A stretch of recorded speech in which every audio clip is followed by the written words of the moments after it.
네, 안녕하세요. 한때 미대생입니다. 오늘은 경기가 안 좋은데 왜 금리를 올리나 라는 주제를 가지고 영상을 준비를 해 보았습니다. 불과 몇 년 전인 2008년에서 2021년도에는 경기가 안 좋아지면 금리를 내렸는데 2022년에는 경기가 안 좋아지니까 금리를 올리더라. 요즘 들어서 제가 왜 이런 차이가 나냐 라는 질문을 굉장히 많이 듣고 있는데요. 한마디로 정리를 해보면 2022년도에도 경기가 안 좋아지면 금리를 올리는 게 아니라 경기가 안 좋아지면 금리를 내려서 경기를 부양을 해야 되는 거 아니냐라고 제게 질문을 주시는 분들이 굉장히 많이 늘어나고 있습니다. 경기가 안 좋은데 금리를 올리는 이유를 알기 위해서는 명목금리라는 거하고 실질금리라는 이 두 가지 금리를 이해를 해 주셔야 되는데요. 먼저 명목금리는 채권, 예금 등 금융상품의 액면금액, 이자율을 말하는 거고요.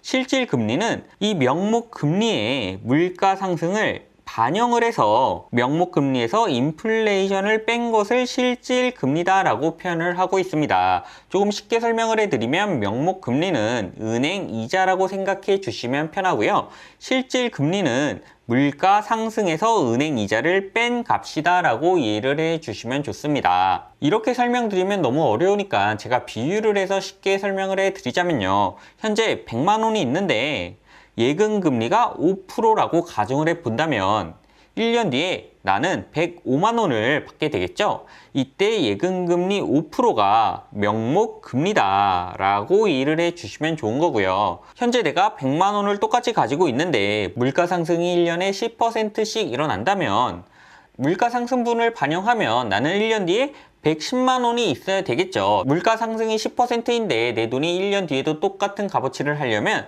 내 돈이 110만 원이 되어 있어야 됩니다. 이걸 인플레이션이다 라고 표현을 하는데요.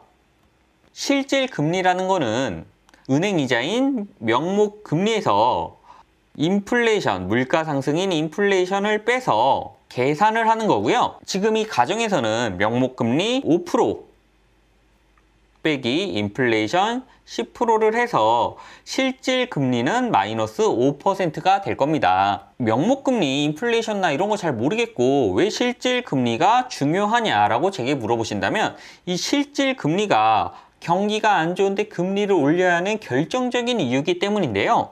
실질 금리가 마이너스면 경제에 더 큰 위축을 불러오기 때문에 실질 금리가 굉장히 중요하다라고 설명을 해 드릴 수가 있습니다. 마이너스 실질 금리는 경기를 어떻게 위축시키나 라는 걸 제가 쉽게 설명을 해 드리자면요. 지금 내가 10,000원이 있어서 라면을 10개를 살 수가 있는데 1년 뒤에 내 돈 10,000원으로 라면을 5개밖에 살 수 없다고 가정을 해 본다면 이렇게 질문을 해 보는 거죠. 사람들이 돈을 저축할까? 라고 물어봤을 때 당연히 그 답은 노가 될 수밖에 없겠죠. 돈을 아무리 열심히 저축해도 1년 뒤에 내 돈의 값어치가 떨어지는 구조라면 아무도 저금을 열심히 하지 않을 겁니다. 또 예측이 가능한 계약을 할까? 라고 질문을 던져봤을 때 똑같이 답이 노로 나올 수밖에 없는데요. 이 예측 가능한 계약을 할 수 없다는 게 경기를 위축시키는데 굉장히 큰 영향을 미치게 됩니다. 예측 가능한 계약을 할 수 없는 게 경제에 왜 큰 타격을 주냐라는 걸 제가 쉽게 설명을 해 드리자면 이렇게 가정을 한번 해 보겠습니다. 오늘 주문을 받고 대금을 받아서 1년 뒤에 납품을 해야 되는 공장이 있다라고 가정을 해 보고요. 이 공장에서 주문을 받는데 오늘 시세대로라면 1억의 비용을 들어서 이 주문을 생산해 낼 수가 있습니다. 그런데 1년 뒤에는 똑같은 주문을 생산하는데 몇 억이 들지 모르는 예측 불가능한 상황에 빠져든다면 여러분들이 공장을 경영하는 입장에서는 어떻게 판단할까요? 당연히 공장 경영진은 계약을 안 할 수밖에 없을 겁니다. 왜냐하면 내가 일을 해도 적절한 수익이 돌아올 거라고 예측이 불가능하기 때문이죠. 그렇게 되면 공장 경영진은 생산량을 감소시키거나 최악의 경우에는 공장을 폐업하는 결정을 할 수밖에 없는데요. 이렇게 되면 물가가 상승한 것보다도 훨씬 더 큰 경기 침체가 닥칠 수밖에 없다라고 설명을 해 드릴 수가 있겠죠. 또 예측 가능한 계약을 할 수 없으면 어떤 문제가 일어나는지 제가 오피스텔 임대 계약을 들어서 설명을 해 보자면요. 오늘 월세가 한 달에 70만 원인 집이 있다라고 했을 때 물가는 계속 오르는데 계약을 하게 되면 1년 뒤에도 나는 월세를 70만 원만 받아야 될 수밖에 없겠죠. 이렇게 되면 집주인은 장기 임대 계약을 할까? 라고 질문을 해 보았을 때 당연히 그 대답은 NO일 수밖에 없겠죠. 그러면 집주인은 어떻게 판단을 할까요? 오피스텔을 매각하거나 단기 계약만 진행을 하겠다라고 판단을 할 수밖에 없는데요.